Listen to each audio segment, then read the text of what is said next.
రాకాలోకంకి స్వాగతం. ఈ కంటెంట్ మీకు నచ్చినట్టయితే లైక్ చేయండి, మీ బంధుమిత్రులకు షేర్ చేయండి. ఇప్పటి వరకు సబ్స్క్రైబ్ చేసుకోకపోతే సబ్స్క్రైబ్ బటన్ని నొక్కండి, అదేవిధంగా బెల్ ఐకాన్ని కూడా తప్పనిసరిగా నొక్కండి. జై హింద్.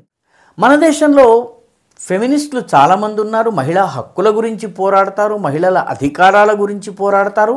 వాళ్ళపైన జరుగుతున్నటువంటి అత్యాచారాలు, ఉత్పీడన లేకపోతే వివక్ష దీనిపైన పోరాడతారు. పోరాడవలసినటువంటి బాధ్యత వారిపైన ఉంది, పోరాడే హక్కు వాళ్ళకు ఉంది.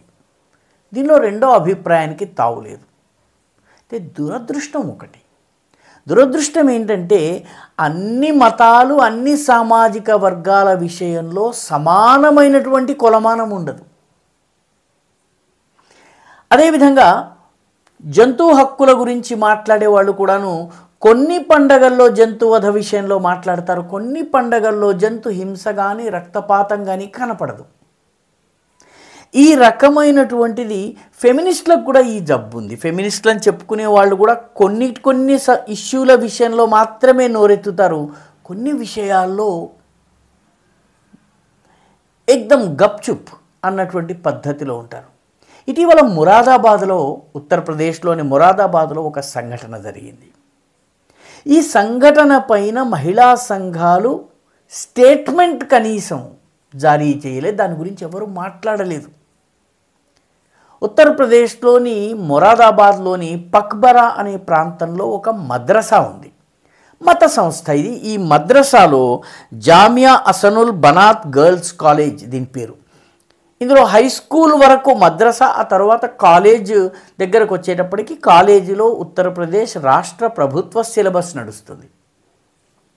హై స్కూల్ వరకు మద్రసా బోధన ఉంటుంది. అంటే ప్రభుత్వము విధించినటువంటి విధి నియమాల ప్రకారము కొంత సిలబస్, సైన్స్, మ్యాథ్స్ ఇవి చెప్పడం జరుగుతుంది. దాంతోపాటు మత విద్య కూడా కంపల్సరీగా చెప్తారు. ఉత్తరప్రదేశ్లోని అన్ని మద్రసాల్లో ఇలాగే జరుగుతుంది. ఈ మనం ఇప్పుడు చెప్పుకుంటున్న జామియా అసనుల్ బనాత్లో కూడా ఇలాగే జరుగుతుంది. ఇక్కడ ఒక అమ్మాయి, 13 ఏళ్ల అమ్మాయి 8వ తరగతిలో చేరింది. 7వ తరగతి నుంచి 8లోకి ప్రమోట్ అయింది. ప్రమోట్ అయిన తరువాత తండ్రి ఆ అమ్మాయికి సంబంధించిన మొత్తము సంవత్సరానికి కట్టవలసినటువంటి ఫీజు ఒక 35,000 కట్టేసేశాడు. కట్టిన తర్వాత ఆ అమ్మాయి కొన్నాళ్ళు స్కూల్కి వచ్చిన తర్వాత తల్లిదండ్రులు చండీగఢ్కు వెళ్ళారు. కొన్నాళ్ళు చండీగఢ్లో సెలవులు గడిపి మళ్ళీ తిరిగి వచ్చారు. తిరిగి వచ్చిన తర్వాత ఆ అమ్మాయిని మళ్ళీ స్కూల్కి తీసుకెళ్లారు తండ్రి. తీసుకువెళ్ళిన తరువాత ఆ మద్రసా యొక్క యాజమాన్యము, ముఖ్యంగా దానికి సంబంధించినటువంటి అడ్మిషన్ ఇన్ఛార్జ్ ఉన్నాడు, అతని పేరు షాజహాన్.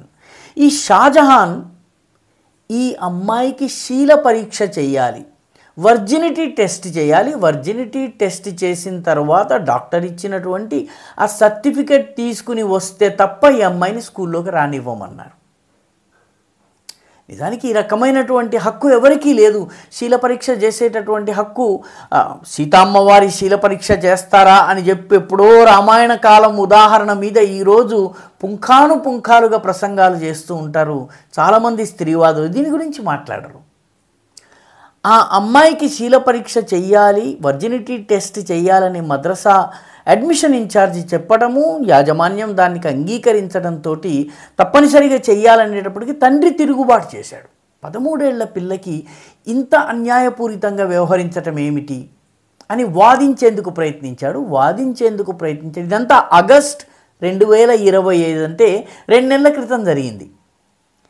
ఇది అక్టోబర్ కాబట్టి ఆగస్టు నెలలో దాదాపు 2 నెలల క్రితం జరిగినటువంటి సంఘటన ఇది. తండ్రి పదే వెళ్ళి వాళ్ళతో మాట్లాడాడు. ఈ వర్జినిటీ టెస్ట్ ఏంటిది, చాలా అన్యాయం, ఈ రకంగా తను వాదించేందుకు ప్రయత్నించాడు. టెస్ట్ చేసుకోకుండా అమ్మాయిని మేము స్కూల్లో చేర్చుకోమని చెప్పారు. చివరికి తండ్రి విసుగు చెంది, నాకు మీ 35,000 అక్కర్లేదు, డబ్బు పోతే పోయింది, మా అమ్మాయికి టీసీ ఇవ్వండి అని అడిగాడు.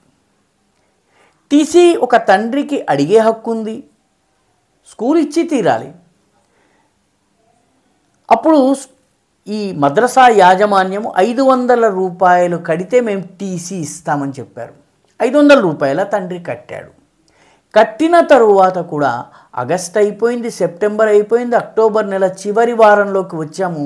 ఇప్పటి వరకు టీసీ ఇవ్వడం లేదు. వర్జినిటీ టెస్ట్ చేసుకుని వచ్చినట్టయితే స్కూల్లో చేర్చుకుంటామంటున్నారు. టీసీ అడిగితే మీనం మేషన్ లెక్క పెడుతున్నారు. 500 రూపాయలు కూడా తిరిగి ఇవ్వడం లేదు. శీల పరీక్ష అయితే తప్ప 13 ఏళ్ల బాలిక స్కూల్లోకి రావడానికి వీల్లేదని చెప్పి వాళ్ళు పట్టుబడుతున్నారు. అంటే ఆ అమ్మాయి చదువు వేరే స్కూల్లోనూ చేరడానికి వీలు లేకుండా ఈ స్కూల్లో కూడాను శీల పరీక్ష లేనిదే, వర్జినిటీ టెస్ట్ లేనిదే స్కూల్లోకి రావడానికి వీల్లేదు. ఒక 13 ఏళ్ల బాలిక పట్ల ఇంత అత్యాచారం ఆ మద్రసాలో చేశారు. ఉత్తరప్రదేశ్లోని మొరాదాబాద్లోని మద్రసా ఇది. చివరికి తండ్రికి గత్యంతరం లేక ఒక 4-5 రోజుల క్రితము సోషల్ మీడియాకి ఎక్కి తన కష్టాల్ని, తన బాలిక, తన కూతురికి జరుగుతున్నటువంటి అన్యాయాన్ని, ఈ శీల పరీక్ష వర్జినిటీ టెస్ట్కి వ్యతిరేకంగా ఆయన గళం విప్పాడు. గళం విప్పిన తర్వాత ఉత్తరప్రదేశ్ ప్రభుత్వానికి ఈ విషయం తెలిసిన మరుక్షణము ఆ షాజహాన్ని అరెస్ట్ చేశారు. అడ్మిషన్ ఇన్ఛార్జ్ ఎవరైతే ఉన్నారో అతన్ని అరెస్ట్ చేశారు. భారతీయ న్యాయ సంహిత సెక్షన్ 79 అంటే మహిళల పట్ల దుర్వ్యవహారం, అదేవిధంగా పోక్సో చట్టము, మైనారిటీ తీరనటువంటి బాలబాలికల పట్ల అత్యాచారము, అన్యాయము, వాళ్ళ యౌన అంటే లైంగికపరమైనటువంటి వాళ్ళ వేధింపు, ఇదంతా కూడాను పోక్సో చట్టం పరిధిలోకి వస్తుంది. ఈ 2 చట్టాల క్రింద ఆ యాజమాన్యం మీద కేసు పెట్టారు. ఈ షాజహాన్ అయితే అరెస్ట్ చేశారు.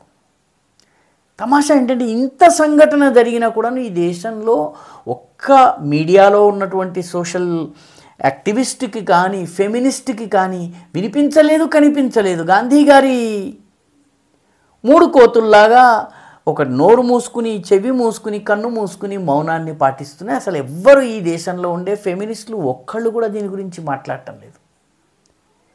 మహారాష్ట్ర ప్రభుత్వం ఈ సంఘటన జరిగిన తరువాత మహారాష్ట్ర యొక్క మైనారిటీ కమిషన్, ఆ రాష్ట్రపు మైనారిటీ కమిషన్ చైర్పర్సన్ అయినటువంటి ప్యారే ఖాన్ మొత్తము మహారాష్ట్రలో ఉన్నటువంటి మద్రసాలన్నింటిలో కూడాను జరిగింది ఉత్తరప్రదేశ్లో, కానీ మహారాష్ట్ర మైనారిటీ కమిషన్ మేల్కొని మొత్తము రాష్ట్రంలో ఉన్నటువంటి మద్రసాలన్నింటిలో బాలికలు ముఖ్యంగా చదివేటటువంటి మద్రసాలన్నింటిలో కూడాను ఈ రకమైనది ఏదన్నా ఉందా అన్నది పరీక్షించేందుకు కమిటీని ఏర్పాటు చేసింది. ఆ కమిటీలో చైల్డ్ కౌన్సిలర్స్ ఉన్నారు, అదేవిధంగా బాలల హక్కులకు సంబంధించిన అధికారులు ఉన్నారు, మైనారిటీ కమిషన్కి చెందినటువంటి ప్రతినిధులు ఉన్నారు. వీళ్ళు మహారాష్ట్రలోని అన్ని స్కూళ్ళలో, మద్రసాల్లో ఇప్పుడు ఇన్స్పెక్షన్ ప్రారంభించారు.